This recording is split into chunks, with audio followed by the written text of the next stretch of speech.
Assalamualaikum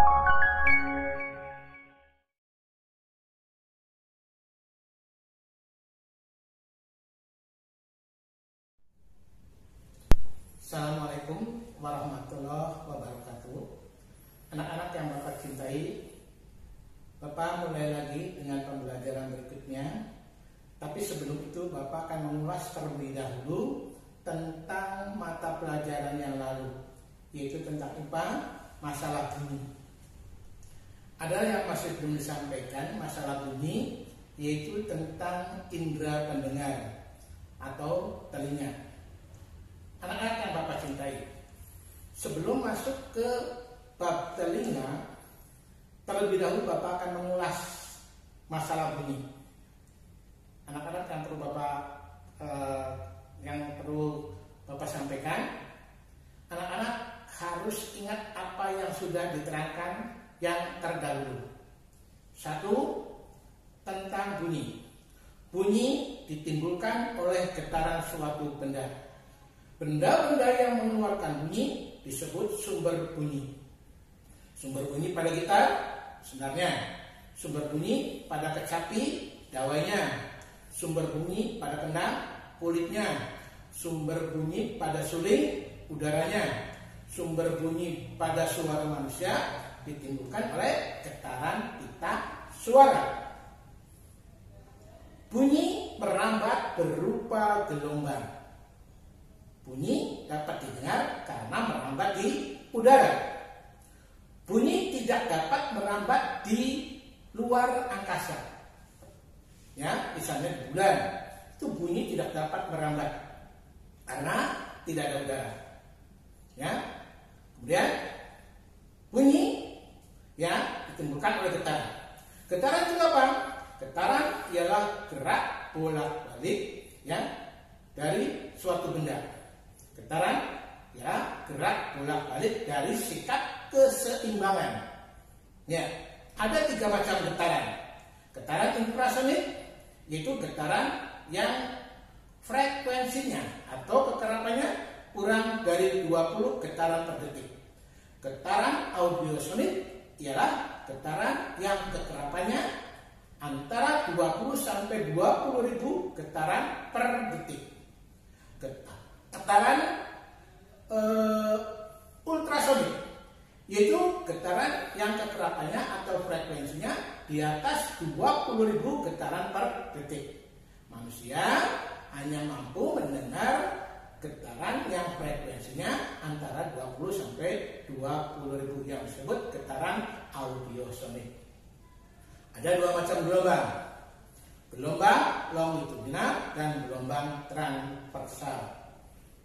Ya. Kemudian bunyi jika mengenai benda yang keras akan dipantulkan. Bunyi jika mengenai benda yang lunak akan diserat atau diredam. Akibat adanya pemantulan maka akan terjadi gaung dan gema. Gaung ialah bunyi pantul yang terjadi hampir bersamaan dengan bunyi asli. Gaung terjadi pada ruangan yang sempit. Sedangkan gema ialah bunyi pantul yang terjadi setelah bunyi asli. Kalau gema terjadi pada ruangan yang luas. Di gedung bioskop dan studio radio dipasang alat peredam bunyi supaya tidak terjadi gaduh. Ya, contoh-contoh alat peredam bunyi misalnya kain tebal, styrofoam, kemudian juga karpet, ya, busa. Nah, itu alat-alat yang dapat meredam bunyi. Kemudian hewan-hewan yang mampu mendengar atau mengeluarkan bunyi ultrasonik, contohnya kelelawar, ikan hiu, lumba-lumba, ngengat, atau rayap. Nah, itu hewan-hewan yang mampu mengeluarkan dan menangkap kembali bunyi ultrasonik. Keuntungan adanya bunyi pantul yaitu 1. Untuk mengukur kedalaman air laut. 2. Untuk mengetahui keretakan pada logam atau ketebalan logam. 3. untuk mengetahui adanya gerombolan ikan di laut. 4, yaitu untuk mengetahui adanya cekungan minyak di dalam bumi. Nah, itu diantaranya manfaat bunyi pantul. Kemudian, kamu kalau pernah mendengar atau mempraktekkan sendiri, kalau lubang gitar ditutup kemudian dipetik, bagaimana suaranya? Kemudian tutupnya dibuka, lubangnya terbuka, kemudian dipetik. Akan ada perbedaan, ya. Nah, ini disebabkan karena ada bunyi pantul, ya, yang dipantulkan oleh udara yang di dalam lubang gitar tersebut. Lubang itu, tabung itu, ya, yang di dalam gitar disebut tabung resonansi. Apa itu resonansi? Ikut bergetarnya suatu benda karena adanya getaran benda lain. Alat-alat musik yang mempunyai tabung resonansi, contohnya misalnya kendang, gitar, kecapi, bass, dan sebagainya. Kamu bisa cari sendiri nantinya. Kemudian amplitudo. Amplitudo ialah simpang getar yang paling lebar. Frekuensi ialah banyaknya getaran setiap detik. Frekuensi menentukan tinggi rendah bunyi, sedangkan amplitudo menentukan keras lemah bunyi. Waktu yang dibutuhkan untuk melakukan satu getaran disebut periode. Sedangkan perbedaan warna bunyi disebut dengan timbre. Nah, itu mata pelajaran yang lalu perlu kamu ingat, ya. Hafalkan catatan yang sudah ada. Sekarang sedikit lagi, yaitu tentang telinga.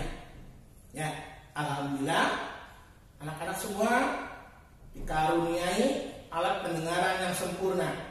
Oleh karena itu perlu anak-anak pelihara. Jangan sampai pendengaran yang tadinya bagus, sehat, ya, timbul kerusakan pada telinga kalian. Untuk itu perlu dijaga, ya. Kamu jangan sekali-kali, ya, mengorek-ngorek telinga, misalnya dengan peniti, ya, itu bisa akan menimbulkan luka. Atau membersihkan telinga dengan katembat, itu bukannya membersihkan, malah mendorong nantinya, ya, mendorong kotoran masuk semakin ke dalam. Oleh karena itu, bagaimana sebaiknya?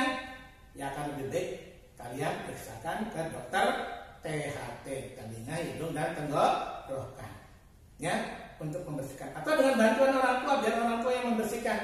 Akan pelan-pelan, hati-hati orang tua membersihkannya.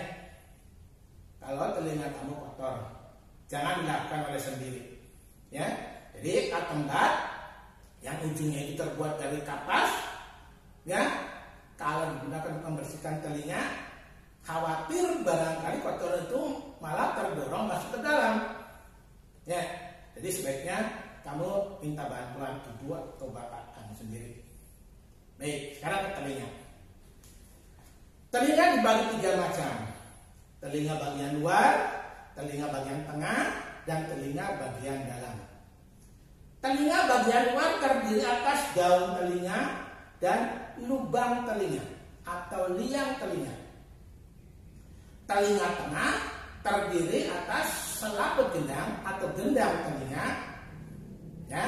Kemudian 3 tulang pendengar, yaitu tulang landasan, tulang martil, dan tulang sanggurdi, dan tingkap jorong dan tingkap udara. Satu lagi yaitu saluran Eustachius. Saluran Eustachius ini menghubungkan antara telinga tengah dengan rongga mulut. Telinga dalam terdiri atas 3 saluran setengah lingkaran, rumah siput atau koklea. Ya, di dalam koklea terdapat cairan atau limfa, cairan limfa. Ya. Kemudian di belakang rumah siput ada ujung-ujung urat saraf yang nanti diteruskan ke otak. Nah, sekarang bagaimana proses pendengaran? Ya, pertama jika kita mendengar sesuatu, telinga suara, gelombang suara masuk, ya, dibelokkan oleh daun telinga. Untuk mengumpulkan daun telinganya, fungsinya mengumpulkan gelombang bunyi, getaran bunyi, kemudian masuk ke dalam lubang telinga. Kemudian oleh selaput gendang telinga, getaran suara itu diperkeras lagi oleh 3 tulang pendengar, tulang landasan, martil, dan cangkuri. Kemudian getaran suara masuk ke dalam rumah siput atau koklea, akan mengeluarkan cairan yang ada di dalamnya. Getaran cairan itu oleh ujung-ujung urat saraf ditangkap dan diteruskan ke otak. Nah, sinyal dari gelombang bunyi itu diubah menjadi gelombang bunyi oleh otak. Dari saraf itu ke otak, barulah kita bisa mendengar. Ya, jadi perlu diingat, telinga luar terdiri atas daun telinga dan lubang telinga, telinga tengah terdiri atas selaput gendang, 3 tulang pendengar, dan telinga dalam terdiri atas rumah siput dan ujung-ujung saraf pendengar, serta 3 saluran setengah lingkaran. Ya, nah itu telinga. Berarti untuk IPA sudah selesai. Untuk sampai pembelajaran tema 1, berarti untuk 3 minggu kamu pelajari. Nah, sekarang kita masuk ke dalam matematika, masalah pecahan. Anak-anak yang Bapak cintai, pecahan asal kata dari pecah, berarti bilangan yang tidak utuh. Misalkan setengah. Ya, ibu mempunyai misalkan 1 buah kue, dibagikan kepada 2 anak. Ya, setiap anak memperoleh 1/2, ya, atau setengah. Misalnya, A,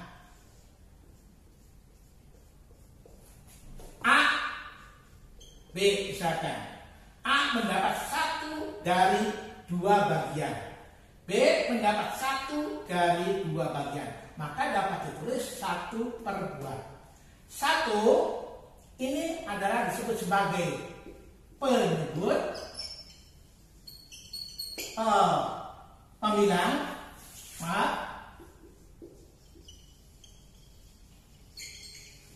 dan 2 disebut sebagai penyebut. Ya. 1/2. 1/2 dapat ditulis juga boleh dengan 1/2. 2/3 bisa ditulis dengan 2/3 atau 2/3. 3/5 dapat ditulis 3/5. Nah, ini adalah bilangan pecahan. Jadi bilangan pecahan itu adalah bilangan yang tidak utuh. Ya. Kemudian kita mencari pecahan yang senilai. Pecahan senilai.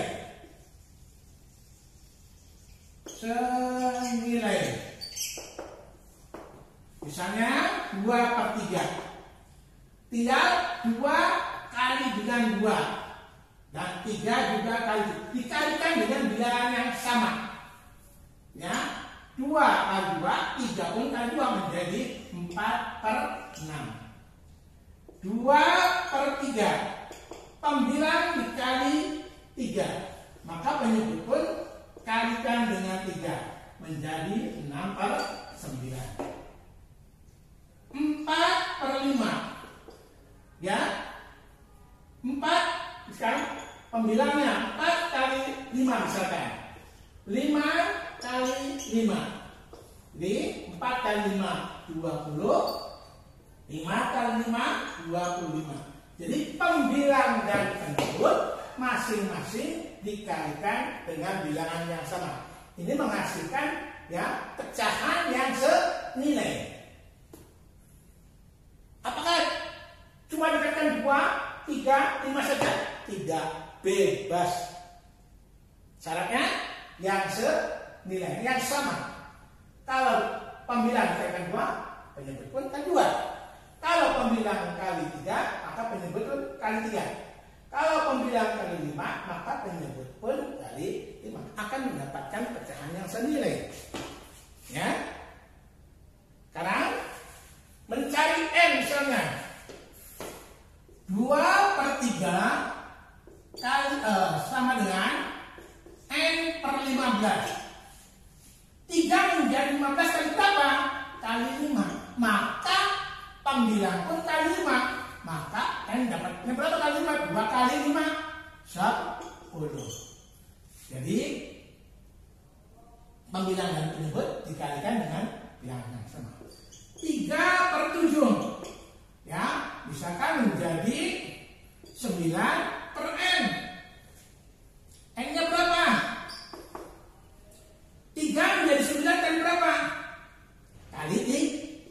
Maka penyebutnya pun kali 3. 7 kali 3 menjadi 21. 4/5. N per 20. N sama dengan berapa? 5 menjadi 20. Kalikan berapa? Kali 4. Maka pembilang pun kali 4. 4 kali 4, 16. Nah, ini hanya orang-orang saja. Ya. Nah, sekarang sedikit lagi. Misalkan yang atas N per 5 sama dengan kali 4, misalnya 2 tambah 8, 20. Ya. 5 menjadi 20 kali berapa? Kali 4. Nah, untuk mencari kalau yang sebelah ini dibagi 8 bagi 4 menjadi berapa? 8 bagi 4 menjadi 2. 2 kali 4 8, 5 kali 4 20. Jadi kalau kosong yang di sebelah kiri dibagi kosong yang sebelah kanan dikali. Perlu diingat. Ya, anak? Ini masih banyak sebetulnya. Nanti akan dilanjutkan berikutnya. Sampai di sini dulu karena keterbatasan waktu. Bapak ucapkan terima kasih. Assalamualaikum warahmatullahi wabarakatuh.